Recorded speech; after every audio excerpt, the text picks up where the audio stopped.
the crowd talking about opening night. Might be a lifelong memory. For the players on the team, it might seem like an inconvenience, as if the 2024 Eagles are infringing on the 2025 group. There have been lessons learned. There's talk of a new team just like 7 years ago. And if they had their way, bro, it would barely be an acknowledgement of the 2024 team's existence. My goodness. Do you trust Philly to avoid the Super Bowl hangover that is reserved for the Super Bowl runner-up? But we're giving a little creative license here. Yes. What this is great leadership by Jalen Hurts. Correct. Perfect. That's what this is. I mean, he didn't even wear a Super Bowl ring to their ring ceremony or whatever it was. So he's moving on. And, Nick, this is how it should be. You've had months to celebrate now, before training camp. You had your time to gloat and celebrate and be honored and all that. Now it's time to get back to it. And so I love this from the Eagles. Real quick, shout out Zach Berman, WAER Syracuse legend. Used to do radio with him there. Wow. And a great writer for years and years covering the Eagles. So, yeah, I don't think they are going to have what Pat Riley coined in the NBA, the disease of me. You know what I mean? Because you won, you need more. In part because they made the Super Bowl a couple of years ago, and most of the guys got their contracts. You know what I mean? It's not new contracts for these guys. Jalen got paid 2 years ago.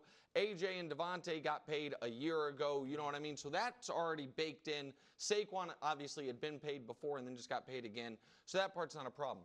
My question with Philly is the same thing that we have really been arguing about for 7 months, and I think we're going to get to see it, which is when they are not able to simply run all over everyone all year long, which maybe they will be able to, but that would, if they are, then they join the annals of the greatest running teams in the history of football if you have that type of success year over year. And again, maybe they will. The likelihood is they aren't. And then we saw winning does not cure their wide receivers' frustrations. We saw that last year. They were on a super long winning streak, and A.J. Brown was pissed. So if it's a little tougher this year, are they a little better in the passing game? That is what I've been saying all offseason. For them to repeat, they are going to have to be a better passing team. Not because you can't win a Super Bowl with Jalen Hurts, but because I don't think they are going to have the best defense in football and a running game that going into the final game of the year, we're like, are they going to break the all-time record? Like, I think that's like a totally fair and reasonable. When he's been challenged to throw the ball more, at least last year, he did. He's done well, especially in the playoffs. I mean,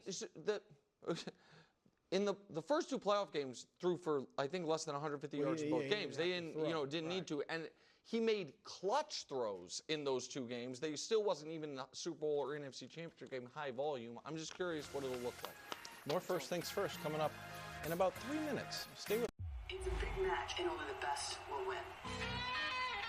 Just Godzilla bankroll, stones.